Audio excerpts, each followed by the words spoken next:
Bem, ainda nessa aula 14, eu falo agora aqui dos efeitos da sentença, que, caso seja julgada procedente esta onerosidade excessiva, dos seus efeitos. Ela vai fazer o quê? Com que aconteça a resolução do contrato, com base no que diz o artigo 478 do Código Civil, voltando seus efeitos à data da citação. Então diz o artigo 478. A sentença que resolver o contrato terá efeitos retroativos e liberará o devedor de sua prestação após o trânsito em julgado. Mas liberará ele das prestações que não foram realizadas, porque daquelas prestações que já foram realizadas, aquela situação está consolidada, não poderá mais ser alterada. Trago aqui no próximo item do slide. A alegação de onerosidade excessiva e pedido de renegociação não acarretam a suspensão e nem a extinção automática da obrigação. É aquilo que eu já havia mencionado. Eu disse que o credor da obrigação pode ali mover uma ação de cobrança exigindo o cumprimento daquela obrigação. O devedor, somente com o pedido liminar, ele suspenderá o cumprimento dela, ou então depois que tiver uma sentença. Como mencionado aqui. O porquê? Quando for oferecida esta ação para o devedor se buscar resolver o contrato, para ele se exonerar da sua obrigação, o credor tem o direito, não é nem opção, é o direito de ele fazer uma proposta para alterar o valor daquele cumprimento da obrigação. É isso que estabelece o artigo 479 do Código Civil, dizendo: o réu poderá oferecer a modificação equitativa do contrato. É um direito que ele tem.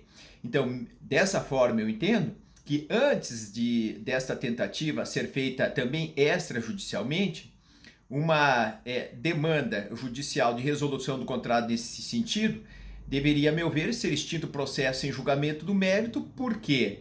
Porque o credor tem essa opção, não só judicialmente, como extrajudicialmente, de propor essa alteração do contrato. Esse é meu entendimento com relação, então, a essa questão. Aula 15, agora, dos efeitos preclusivos da demanda, né?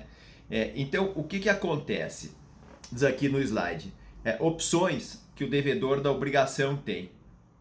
Então, dele cumprir a sua obrigação, então ele é obrigado, ele tem que cumprir com ela. Ou então, ele vai pedir a resolução. Não cabe, olha só, não cabe pedido de revisão contratual por onerosidade excessiva. Muito importante saber disso daí. Caberá só a discussão relacionada à onerosidade excessiva. Continue no slide dizendo aqui: se o devedor comunicar extrajudicialmente que não vai cumprir em virtude da onerosidade excessiva, o credor poderá demandar judicialmente o seu cumprimento. Nada impede ele de exigir o cumprimento que seja feito de forma judicial, mesmo que extrajudicialmente o credor ele tenha comunicado extrajudicialmente essa onerosidade excessiva. Porque o próprio devedor da obrigação, a meu ver, o credor da obrigação também ele tem uma obrigação de resultado. A obrigação de resultado, tanto por parte do credor como do devedor da obrigação, é que eles tentem negociar antes da demanda judicial. Essa, para mim, trata-se de uma obrigação de resultado. Agora, obrigação de meio eles verem se chegam ao acordo ou não com relação ao equilíbrio ali da prestação que está sendo exigida. É essa parte que busca-se o equilíbrio, que é uma obrigação de meio. Porque ninguém é obrigado a aceitar um determinado valor que seria imposto pela outra sem que exista um acordo entre eles. Exceto se for judicialmente, porque judicialmente daí é o juiz que faria então esse equilíbrio do contrato. Agora, é preciso então separar essas duas situações. Obrigação de resultado é a de tentar buscar uma composição amigável e obrigação de meio é de chegar ao valor mais justo daquela obrigação. O devedor, né, da obrigação, ele pode optar pela resolução, que optar pela resolução judicial, ele poderá depois pedir o cumprimento, a meu ver, só se houver um acordo, então, judicial, porque ele pediu a resolução do contrato.